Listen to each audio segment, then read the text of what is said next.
एक गांव में एक धोबन थी। उसका नाम रानी धोबन था। उसके 2 बेटे और 2 बहू थी। रानी धोबन के पति की मृत्यु हो चुकी थी। रानी धोबन का नियम था कि वह हर गुरुवार और अमावस्या को कपड़े धोने नहीं जाती थी। दूसरा नियम उसका यह था कि वह घर में बहुत साफ सफाई रखती थी। उसका घर हमेशा चमकता रहता था। रानी धोबन ने कभी घर में जाले नहीं आने दिए। रोज शाम होने से पहले वह पूरे घर में झाड़ू लगाती और मुख्य दरवाजे तक झाड़ू लगाती हुई कहती, दरिद्रता दरिद्रता घर से जाओ और सुख समृद्धि घर में आओ। उसके पड़ोसी भी कहते कि सफाई हो तो रानी धोबन जैसी। रानी धोबन के घर किसी चीज की कोई कमी नहीं थी। बेटे बहू भी रानी धोबन के साथ कपड़े धोने का काम करने लगे। लेकिन अब रानी धोबन की उम्र हो चुकी थी, इसलिए उसने कपड़े धोने का काम अपने बच्चों को सौंप दिया। अब वह घर पर रहती थी, पर पूरे घर की साफ सफाई की जिम्मेदारी अपने ऊपर ही ले रखी थी। एक बार रानी धोबन बीमार पड़ गई और उसने खाट ही पकड़ ली। अब उससे घर की साफ सफाई ना होती और दोनों बहुएं साफ सफाई पर बिल्कुल ध्यान ना देती। उधर रानी धोबन बिस्तर पर पड़ी पड़ी घर की हालत पर दुखी हो रही थी। एक दिन उसने अपने बेटों से कहा कि तुम बहुओं को कहो कि वे घर की साफ सफाई पर ध्यान दें, रोज सुबह और शाम की झाड़ू लगावें, नहीं तो हमारे घर में दरिद्रता पसर जाएगी, घर में दरिद्रता का वास हो जाएगा। लेकिन दोनों बेटों ने एक कान से सुना और दूसरे कान से निकाल दिया।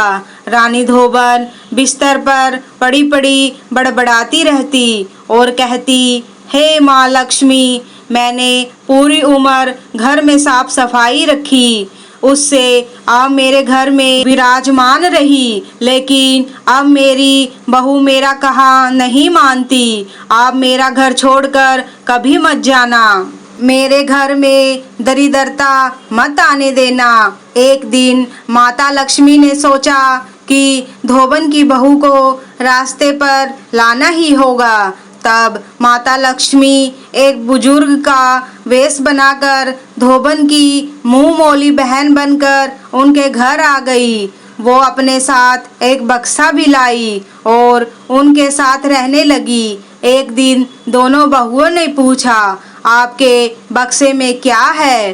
तब माता लक्ष्मी बोली, अरे मेरी लाडली बहुओं, मेरा इस संसार में कोई नहीं है, मैं अकेली ही हूँ। ये धन वाला बक्सा है। मैंने सोचा मेरी बहन के बच्चे भी तो मेरे ही बच्चे हैं। मैं ये धन तुम दोनों में से एक को दूंगी, जो घर का सारा काम अच्छे से करेंगे और अपनी सास और मेरा कहना मानेगी। मैं उसी को धन वाला बक्सा दे दूंगी। ये सुन धोबन की दोनों बहुएं बहुत खुश हो गई। दोनों बहुएं अपनी सास और उनकी मुंह मौली बहन की खूब सेवा करने लगी और उन दोनों का कहना मानने लगी। रोज दोनों ब्रह्म मुहूर्त में उठती, पूरा घर का झाड़ू लगाती, नहाती धोती, चौका बनाती, फिर घाट पर कपड़े धोने जाती और शाम का झाड़ू लगाती। कब 1 महीना निकल गया पता ही नहीं चला।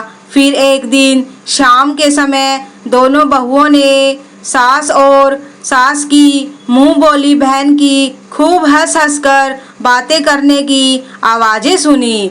दोनों बहुओं ने सोचा कि दोनों क्या बातें कर रही हैं, सुबह उठकर पूछूंगी। अगले दिन हमेशा की तरह बहुओं ने अपने घर की साफ सफाई की और काम खत्म कर जब सास और उनकी मुंह बोली बहन को चाय देने गई तो सास सो रही थी, पर उनकी बहन कहीं भी दिखाई नहीं दी।